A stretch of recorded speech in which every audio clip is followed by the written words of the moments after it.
guys, and welcome to your weekly horoscope for Monday the 25th of January going through until Sunday the 31st of January 2021. We've already gone through the first month of 2021. It's gone really quickly. I'm going to have a look at what is going on this week and what energy you'll be working with. I go through each day and I look at the relationships the planets form with one another. And what's really interesting this week is this sense of what's going on within and what's going on in your real life. And you may have to find a bit of balance there. So starting with Monday the 25th, we've got the moon going into Cancer. The moon is the most sensitive part of you, and Cancer is very much to do with the home and feelings and family and how you feel like you belong and things are okay and you can relax. So with the moon in Cancer, you start the week on quite an emotional level where you're really connected to what's going on for you. The Cancer moon then squares the wounded healer Chiron, which is in Aries. So there is this sense of self-will. I need to do certain things to get ahead in life. And with all the Cancer and Aries energy coming up here, I feel that that could potentially harm you. So if you find yourself overly willful, especially if it's sudden, then just kind of have a little bit of a red flag go up and the warning alarms go off a bit, because that's a bad sign. The moon also sextiles Uranus in Taurus, so the unexpected can happen in a real world sense. And it quincunxes Saturn, the planet of the rules, and the sun in Aquarius, what really empowers you and what makes you feel alive. So we've got a really full-on mix there with lots of different elements. We've got air, we've got earth, we've got fire, we've got water, so we've got the whole thing going on today. So also with that much energy, it may feel overwhelming at times, so just take it easy, take each step at a time, and don't let yourself be forced into anything that feels super urgent. The sun in Aquarius also sextiles Chiron in Aries. So that can go either way. Either you do something that's really, that you're really passionate about and it goes well and it's empowering and it's even a little too much. Because if it doesn't go well, then you can take that really badly and become discouraged. So whether you experience success or failure doing your own will, it's important not to get carried away, because either way, it's really the same side of, it's two sides of the same coin. And if you allow yourself to be that elated by anything that's temporary and ultimately quite meaningless, then you can also get excessively deflated. So on Monday the 25th, find that inner balance. It's good to have the emotional balance, because you may get some ideas from that which are consistent and which you've had for a while. Those are the ones you can trust. The ideas which are really instant and that come in like a flash and which seem brilliant at the time, they're very unlikely to deliver a lot in reality. So the promise is huge, but the delivery is very small. So focus on ongoing work and relationships, things that have been in your life for a while and that you care about. Make sure you check everything clearly before you act on any kind of whim. So dot the I's, cross the T's, make sure everything is in place, which is kind of difficult to say, because when you're being spontaneous and when you do have a whim, the whole point of that is that you don't plan, you just act on a whim. So anything like that where you've just got no idea what you're walking into and it's just, you know, fingers crossed, kind of be aware that that's not likely to work in your favor on Monday the 25th. On Tuesday the 26th of January, we've got the sun in Aquarius. That forms a square with Uranus in Taurus. So now there's friction between the possibility of anything happening and your desire to be of service to other people and to be considerate and to teach and to be useful. The Cancer moon, so still very emotional and also very tuned into other people's feelings.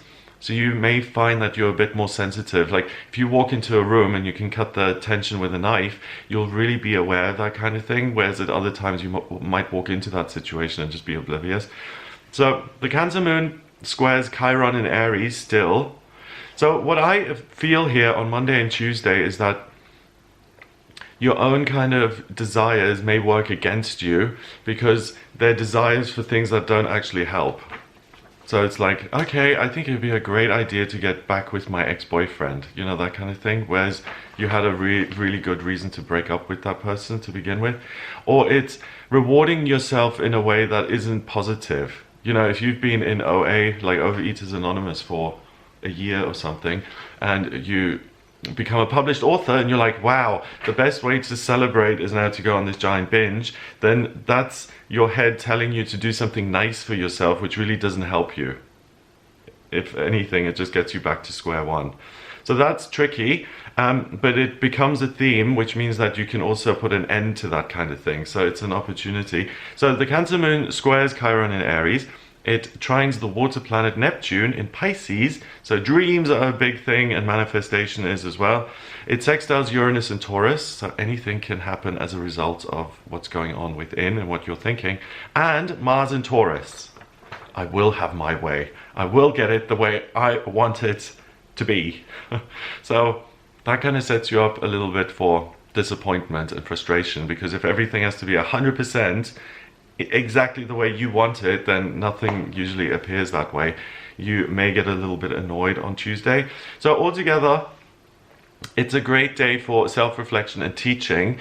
You're able to break bad habits and try a new way of living. So, you know, that tendency to reward yourself, when you see that coming, look at it and say, is this actually useful? Is this a genuine reward?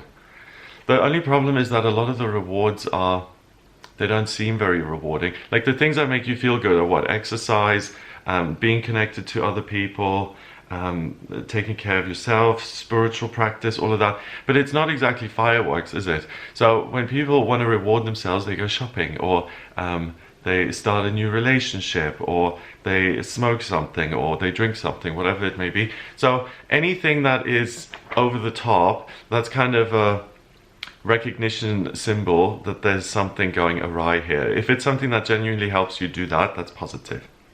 So breaking those bad habits, you can only do by letting go of the old ones and not doing that same thing over and over. With Neptune being strong as well, manifestation work gets a 10 out of 10 on Tuesday the 26th. And any practical changes that you do make can have miraculous results. So really think about it and give yourself time to analyze all the information you've got. On Wednesday, the 27th of January, we've got the moon still in Cancer. So the first 3 days, you're really, really tuned into everything that's invisible. So the veil is very thin. You can, if you read for yourself, like if you read cards, or if you do astrology or tea leaves or coffee grinds, or you read candle wax or ribbons or whatever it may be, you'll be really sensitive and you'll pick things up. So if you've been trying to figure something out on that level for a while, the first 3 days of the week are excellent. We've got the Cancer Moon also trining Neptune and Pisces on Wednesday the 27th. So we've got water, water, water, water, water. The moon also rules Cancer. So it's very, very happy being in Cancer. And that is a cardinal water sign. So it's about my feelings first. It's important what I feel, because it can help others and it can make things better. And I'm nurturing and loving. So you come from a really kind of family-oriented place, and together with Neptune, anything can happen. The dream world, the unmanifest, you really have a very intuitive understanding of your world, and situations that may be difficult to understand, you just get a sense of knowing about them. The Cancer Moon also opposes Venus and Pluto in Capricorn. So Venus is the planet of love and beauty. In Capricorn, she wants you to get practical and busy. And Pluto in Capricorn ensures that any changes that you make at the moment are really explosive. And they really cement major changes. So moving, changing jobs, changing the way you live your life, the way you dress, your appearance, anything that has to do with the real world. And the Cancer Moon also quincunxes Mercury, the communication planet, in Aquarius. So Mercury in Aquarius is quite happy as far as I'm concerned, because it's an air sign. It's able to connect easily. It's able to get information in, to create a sense of inner equilibrium and balance, and like, I understand this and therefore I will speak on it. So information that you actually teach becomes knowledge. I think that's the right thing. I had a class on information technology or communication or something back when I was 18 in Pretoria, and they talked about info and learning and teaching. And when you actually take information and you're forced to kind of settle it in your own mind so that you can present it to other people, that's an extra step that apparently helps your learning. So by teaching other people, you get to know the material better yourself. And Mercury in Aquarius really facilitates that kind of thing. And also, Mercury goes retrograde later on in the week. It goes retrograde on the 30th, on the Saturday. So the week ahead of a Mercury retrograde, take advantage of that and your ability to make sense of loads of information and not to get overwhelmed by it, and to be able to break it down effectively and to create meaning, because when Mercury retrograde, communication becomes a little bit more stifled and difficult. So on Wednesday the 27th, you're incredibly tuned into the other side. It's a great day for mediumship and anything to do with the unmanifest. You're very switched on and you can analyze information quickly and see the solution to certain problems before they've been resolved. So you're the person who has the key. You have the answers. It's a great day to interact with other people in both personal and official capacities. You come across very well. You articulate what you mean you actually say in a way that's presentable and easily taken up by others in a positive way. So it's a good day to make friends and to get your point across. On Thursday the 28th, we have got the moon going into Leo, and then later on in the day we have a full moon in Leo at 7:16 in the evening, so 7:16 p.m. The full moon, I'm going to make a separate video on that and I'll just go into more detail. But basically, when the moon's full, it releases all its energy and it gives us a lot more. And Leo is a fire sign. It's very much about being in the limelight and having fun and enjoying yourself and using your energy for something that depletes it in a way. So you spend your energy in a way that's uplifting and fun. And with the moon being full, obviously it's a lot stronger, so we feel that energy much more. So Thursday, your energy levels go up a lot. The Leo moon also opposes Saturn in Aquarius, so it's like, oh, the rules are over there. Do they apply to me? Is it a guideline or is it a rule? It squares Mars in Taurus, which really brings you down on the side of, you know what, my rules for my own life are the ones that are important, and your opinions and your rules for me aren't that important. So if you're in a situation where you really do have to follow the rules and you have to be super, super accurate and concise and really account for every little thing, then make sure you pay attention to that on Thursday, because it's not going to be your favorite activity in the world. Venus is in Capricorn, so you really have this nice, practical, down-to-earth quality at the moment, where if you think of something and it makes sense, you can get on with it and really do a good job. And it conjuncts Pluto in Capricorn, which is that explosive, changeable energy. It's like the tower in the tarot. So your work can really lead to something quite enchanting and really life-changing, and something that is a whole new presence in your life. So really, the stakes are high, but they don't feel that way. You just kind of feel like you're on your little path. It doesn't feel like, oh, if I go left or right, it's a really big decision, I need to think about that. It feels like you're skipping along, and things that come quite easily will have a big outcome, a big effect, even though you didn't see it coming at the time. The Sun in Aquarius conjuncts Jupiter in Aquarius, so you've got good luck on your side.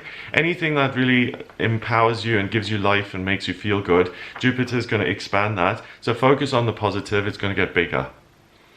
So Thursday the 28th, you really are buzzing with energy and life. I will make a separate video on the full moon, so just have a look out for that. You may feel a sense of injustice or even outrage on Thursday, especially if you don't get your way. Think before you act. Actions will have big consequences, and use your energy to teach, learn, and play. That's the most empowering way forward, rather than bulldozing your way or positioning yourself against something and saying, okay, this is my opponent, I'm going to push. It's not going to get you very far, and it's just going to annoy you. On Friday the 29th, we have got the Leo moon opposing Mercury in Aquarius now, so those two are 180 degrees away from each other. So the Leo moon, I want to have fun, I want to assert myself, I want to live my truth, basically, against I am here to educate and to facilitate and to make things clear. So the verbal side of things on Friday isn't your favorite thing, really. I think you'd rather do than explain. The moon also quincunxes Venus in Capricorn, and that's a nice combo. That really brings the heat. That's love, that's passion. We've got fire now, we've got sex, we've got really the desire to create fireworks and to have this amazing experience. It also opposes Pluto in Capricorn, So big explosive moments can lead to big consequences and altered circumstances. And Neptune in Pisces. So wow, so you can really manifest wonderful things on Friday. So anything that is positive, and I had a chat with someone recently on Zoom, and we were talking about a book called Toxic Positivity. And I haven't read that book, but the title really makes sense to me, and it's something that I hear about a bit. I think if you create false hope and you're always positive, I don't think that's realistic at all, and I think it's really toxic. I mean, I need to read the book before I comment on it, but the title really struck something with me, because it's not all about being positive and saying, oh yeah, everything's going to be wonderful, because it isn't always. It's about looking at the good stuff and the bad stuff and then trying to find a way through. So why did I bring that up, the toxic positivity?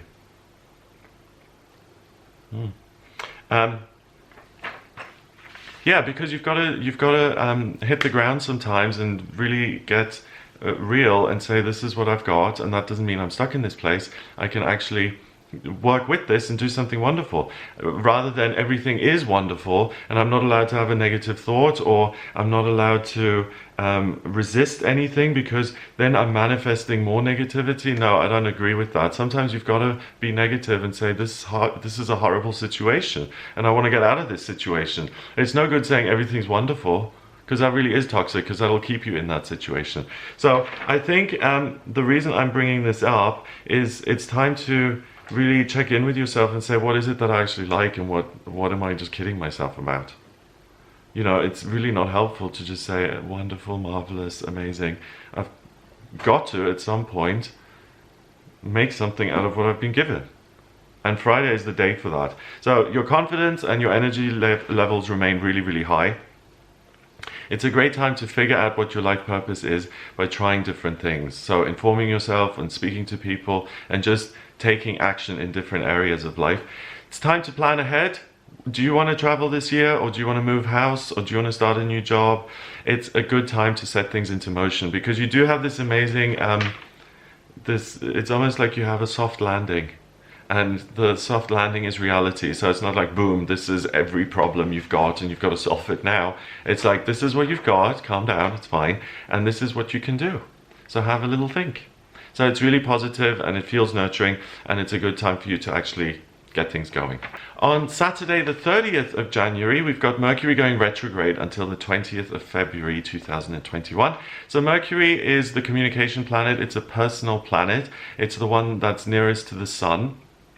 So it goes around quickest, and it goes retrograde about 3 or 4 times a year, and it doesn't actually go backwards. It just looks like it's going backwards, and it makes communication just a bit, backwards. It makes it a little bit harder to just get your point across and to tell a joke and to find your documents and to get the computers to run. It just makes communication appear more challenging and difficult. And that's interesting, because it's like, is it because we believe it, or is it because it's the energy? I think it's because of the energy, because it does affect us, but people really do feed into it. So I don't think you have to stop everything during a Mercury retrograde. I mean, obviously we still need to talk and communicate and make decisions about things.